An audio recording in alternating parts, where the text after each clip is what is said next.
Hi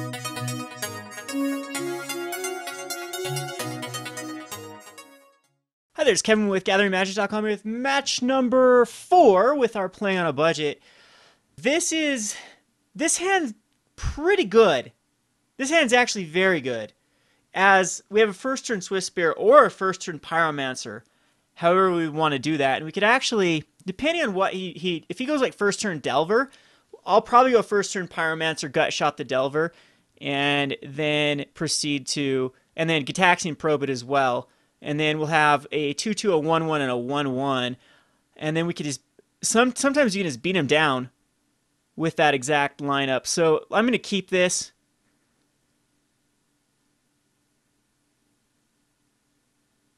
And there aren't really any dead draws. The Simian Spirit Guide, of course, is going to let us explode a little bit faster than the deck normally would. At a cost, though. I'm still trying to figure out if I like the Simian Spirit Guides or not in the deck. So Stomping Grounds could be seen another Through the Breach type deck. So it's just going to be in my best interest to throw out a Swiftspear. I believe this is a different opponent. I could Simian Spirit Guide and have 2 Swiftspears on turn number 1. That is actually probably how we're going to do it, especially with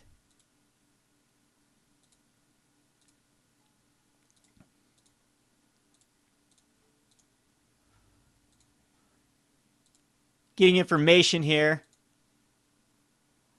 It's going to be a Scapeshift, just a plain old Scapeshift this time. And he kept a 1-lander. Man, the people are very... I guess, did he mulligan? I didn't even realize what he did here. There's a Lightning Bolt coming up.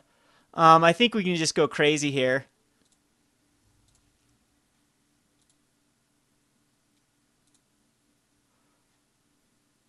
I want to keep the Gut Shot actually up for the Secura Tri-Builder, though, next turn. So I'm just going to go ahead. Get in for 8 on turn number 1 is not too shabby. He's down to a 12 already. And we have, again, Gut Shot Lightning Bolt for the following turn. If he does happen to even draw into a land. And it doesn't appear like he did. So unless he drew into a Lightning Bolt, he's pretty much done for.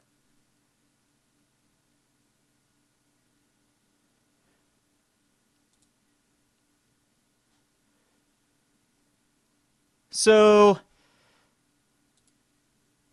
we'll attack him with both of them. Go ahead and Lightning Bolt him.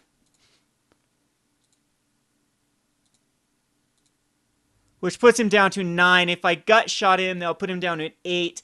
Not quite there. I think that we can safely just Gut Shot here, though.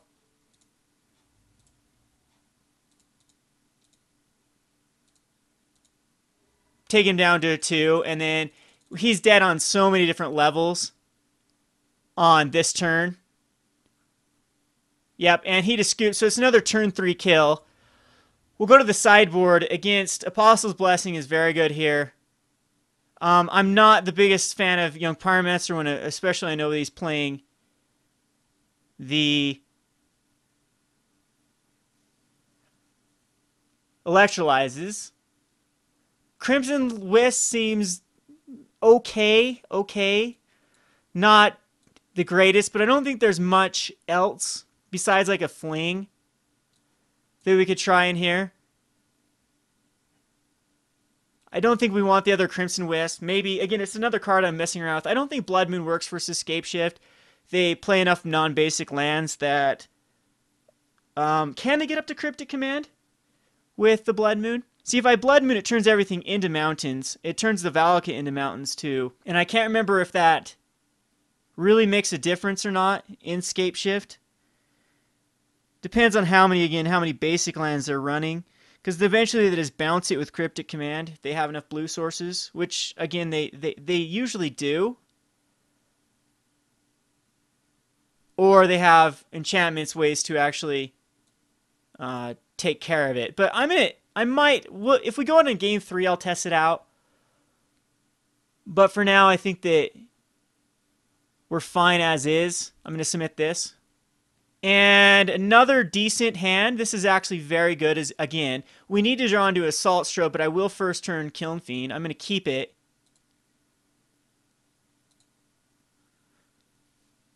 But, I mean, it's just really... Actually, we do have some padding versus a Lightning Bolt through Mutagenic Growth.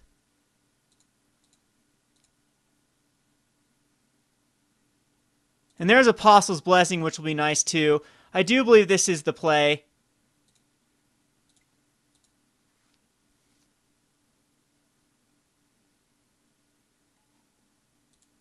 And if he tries to bolt this turn, we will Mutagenic Growth.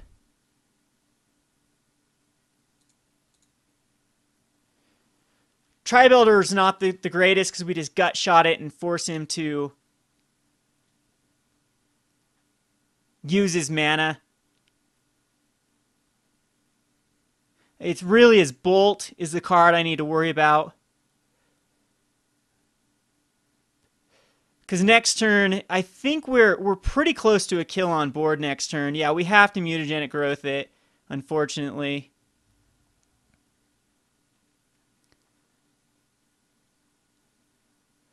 Which, that saves him an obscene amount of... That saves him 5 life right there. And if he's got another bolt, if he's just baiting out another bolt in his hand, we could be in a lot of trouble.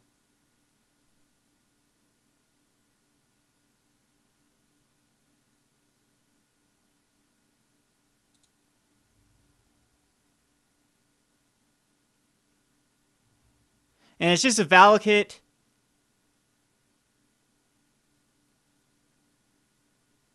So depending on what we draw into, this could... If it's an Assault Strobe, that'd be 3, 6... 7, 8, 9, 10. Is that correct?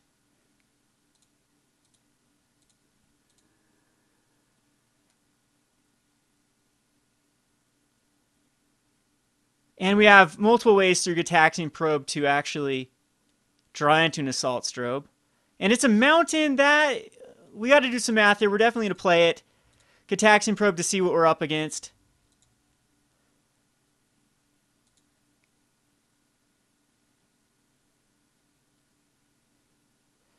Is it Charm, Dig, Snapcaster, Sakura?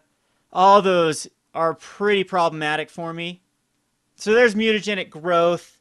How much damage is this exactly? I can cast them all, so 3, 6, 9, 12. That's 12, 16. Yeah, this is a kill here. So it's going to be Mutagenic Growth on the Kiln Fiend.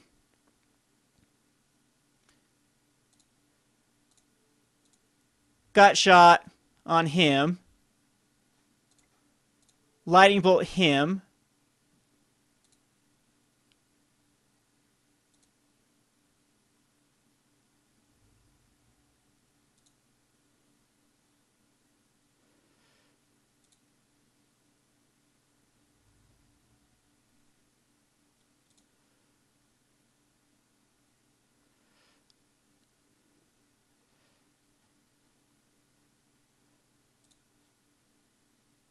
Which puts it to a 15. And then Apostle's Blessing.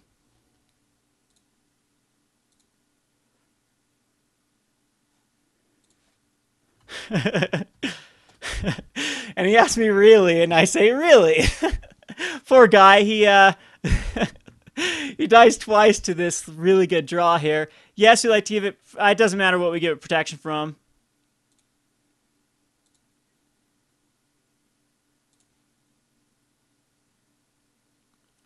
And we'll attack him with the Kiln Fiend. And do 18 damage on turn number 2. And there we go. So we'll go into the wrap-up here. This is exactly what this deck is supposed to do. It punishes decks that don't clog the board early with a lot of creatures. Again, Proclamation, Death and Taxes, Pod to an extent, and Soul Sisters are going to be the very, very weak matchups with this, as well as Red Deck wins. We'll go on to the wrap-up here. This is Kevin with GatheringMagic.com. Thanks for watching. Thanks for watching Playing on a Budget. If you haven't already, please subscribe to Gathering Magic and check out our Playing on a Budget playlist, which contains every episode. Thanks again and hope to see you soon.